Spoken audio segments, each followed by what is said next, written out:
Well, Israel's Prime Minister Benjamin Netanyahu gave an incredible speech at the UN on Saturday. It's just a pity most of the world didn't hang around to hear it. Please, order in the hall. Please, order in the hall.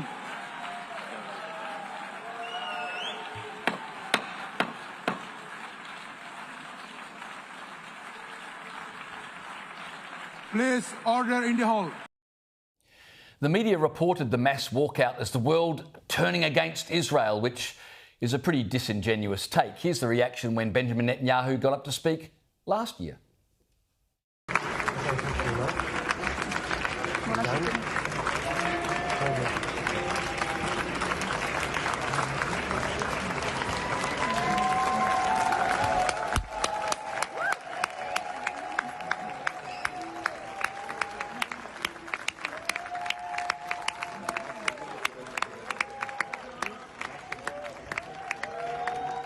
So basically, James, it's déjà vu 2 years in a row now. Let's talk about what Benjamin Netanyahu actually spoke about in his speech. Firstly, he accused Australia, Britain, France and Canada of rewarding terrorism by recognising a Palestinian state in the last week. He described their actions as a mark of shame and that they caved into pressure rather than actually standing up for terrorists. Now, I don't know about you, but I actually think both of those points that he made were correct. He is not wrong. In fact, after all of those countries, including Australia, recognised Palestinian statehood last week, who gave him a pat on the back?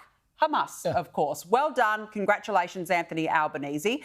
He betrayed our values on the world stage, which is exactly what Benjamin Netanyahu was talking about. The problem is, as Benjamin Netanyahu pointed out, there are still hostages, yet you've got all those delegates walking out, turning their backs, yes, you're right, release the hostages first. And he spoke about the prematurity of recognising a Palestinian state when Hamas wants one state, its own state. So none of what Benjamin Netanyahu actually spoke about in his speech was incorrect. The walkout by those delegates, I thought, was an absolute disgrace. It sends a message that the slaughter of Jews is acceptable, and it sends a message that terrorism is acceptable. And it goes to show what sort of a nonsense con job the United Nations actually is. I mean, how can they be saying to Israel, you need to end this war? Why would Israel end the war when Hamas have still got hostages? Watching that walkout reminded me of an old African proverb. When the lion enters the room, the hyenas scatter. And the hyenas scattered. In fact, it made me wonder how orchestrated that walkout was, because they would have known Benjamin Netanyahu was about to speak. So if you don't want to hear him, you don't enter the room in the first place. But I wonder how many aides were asked to be there especially so they could then walk out to make an international scene. The other thing about the last time Benjamin Netanyahu spoke at the UN, yes, they all walked out, but you remember at the moment he was speaking, the leader of Hezbollah was being assassinated by by Israeli bombs.